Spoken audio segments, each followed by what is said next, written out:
রয়েছেন সাবেক সংসদ সদস্য রঞ্জিত কবি, উপস্থিত সুধীমণ্ডলী, এই প্রতিষ্ঠানের ছাত্রছাত্রী, আসসালামু আলাইকুম। এটি কিন্তু আমার জন্য একটি ভিন্নতর অনুষ্ঠান। এসেই দেখছি আর উপলব্ধি করার চেষ্টা করছি। প্রথমত শত ব্যস্ততার মাঝেও যখন আমাকে কল করলেন জাতীয় অধ্যাপক ডক্টর নজরুল ইসলাম সাহেব, আমি কোন অবস্থাতে না করার সুযোগ আমার ছিল না। পাশাপাশি খুব গর্বিত হয়েছি এবং আনন্দিত বোধ করেছি। এমন একজন ব্যক্তিত্ব আমাকে রেখেছেন, উনারই প্রতিষ্ঠান যেটা উনি ধীরে ধীরে গড়ে তুলেছেন, সেজন্যই আমি আজকে এখানে আসা।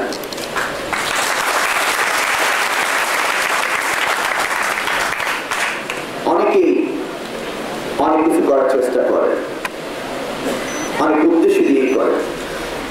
প্রফেসর নজরুল ইসলাম সাহেব যিনি করেছেন, নিতান্তই মানবতার সেবা করার জন্য তিনি করেছেন। তার জীবনে যে শিক্ষা তিনি পেয়েছিলেন তার মাতার কাছ থেকে সেই গুলনাহের নামে তিনি এই প্রতিষ্ঠান করেছেন। আরো ভালো লেগেছে, আমরা অনেকেই আমাদের জীবন দশায় আমরা আমাদের নিজেদের নামকে প্রস্তুত করতে চাই, কিন্তু তিনি তা করেননি। তিনি করে দিয়েছেন তার প্রিয় ব্যক্তিদের নাম। আজকে এই অনুষ্ঠানটি আরেকটি ভিন্নতর অনুষ্ঠান, জানি সাইফুল সাহেবের নামে তিনি এই বর্ধিত মহৎ করতে যাচ্ছেন। জীবন্ত অবস্থায় তিনি সাইফুল সাহেবকে রিকগনাইজ করতে চেয়েছেন যার কর্মের জন্য। আমরা কিন্তু আমাদের দেশের রেওয়াজ রয়েছে, মরে গেলে আমরা খুব ভালো বলি, স্মরণ করি, কিন্তু জীবন্ত অবস্থায় কাউকে আমরা মূল্যায়ন করি না। আজকে ডক্টর নজরুল ইসলাম সাহেব তার কিন্তু কর্মের জন্য গাজী সাহেবকেও সেই মূল্যায়ন করেছেন। প্রত্যেকটি বিষয়ের জন্য আমার কাছে শিক্ষণীয় এবং যতই দেখছি ততই শিখছি। আমাদের দেশে চাইলে ভালো প্রতিষ্ঠান করা যায় বেসরকারি উদ্যোগে। তার আরেকটি উজ্জ্বল দৃষ্টান্ত এই ইউএসটিসি। আমি শিক্ষা প্রতিমন্ত্রী হিসেবে জানি এই প্রতিষ্ঠানে কতটা গুরুত্ব রয়েছে। কত লোকেই না আমাকে টেলিফোন করে তদবির করে ভর্তির জন্য। আমি আবার এই বিষয়ে কখনো ভর্তির তদবির করি না।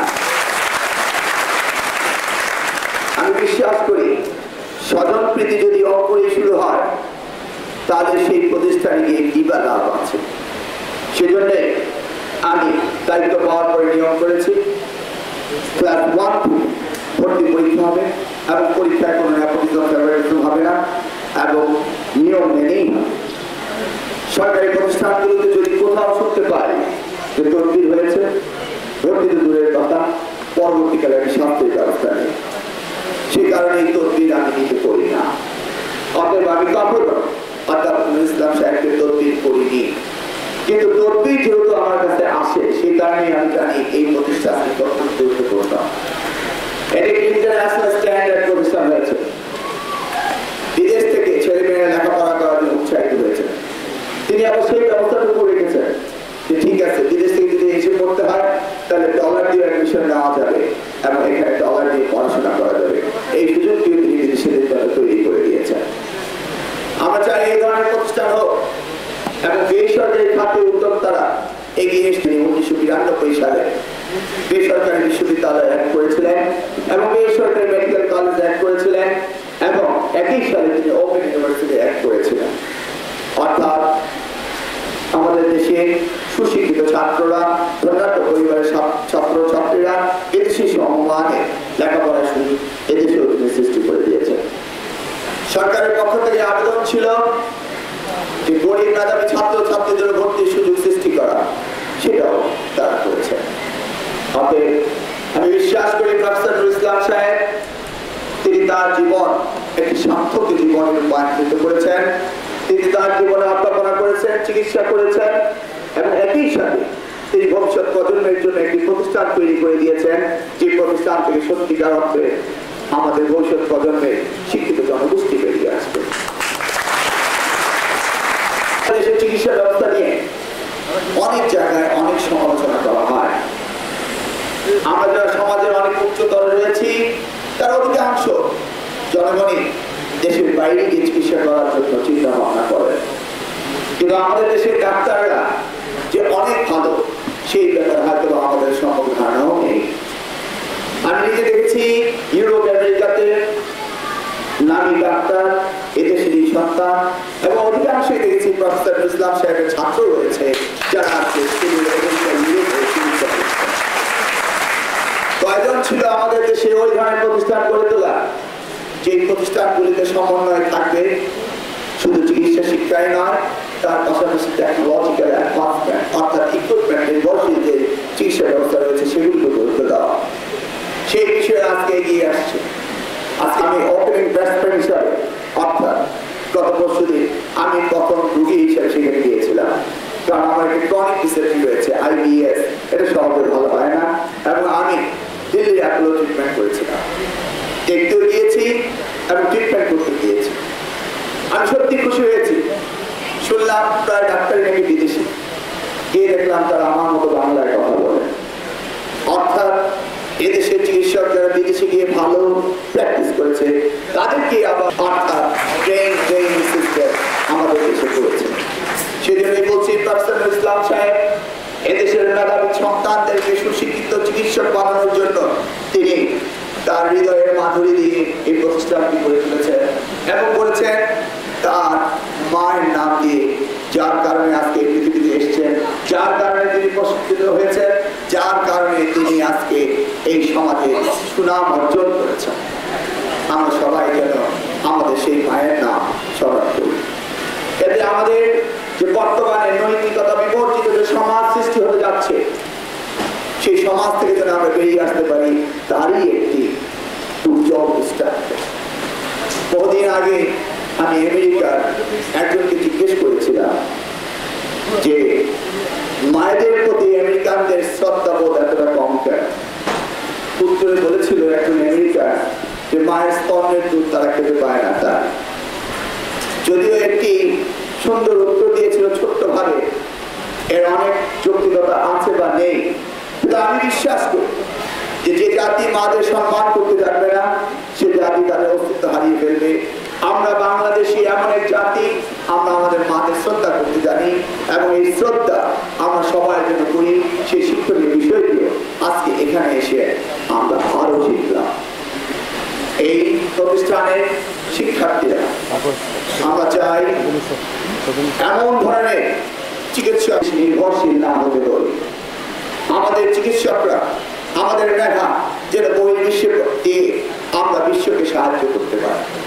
আজকে পৃথিবীর সবচেয়ে ঘন অর্থাৎ highly densely populated country in the world, অতএব আমাদের এই জনসংখ্যাকে মেধায় অর্থাৎ মানব শক্তিতে রূপান্তরিত করতে হবে এবং সেই জন্যই আমাদের সবাইকে চেষ্টা চালিয়ে যেতে হবে। শিক্ষা মন্ত্রণালয় থেকে মেডিকেল বিশ্ববিদ্যালয়গুলোকে এবং বেসরকারি বিশ্ববিদ্যালয়গুলোকে সুচারুভাবে পরিচালিত করার জন্য ইতিমধ্যে আমরা যথেষ্ট উদ্যোগ নিয়েছি।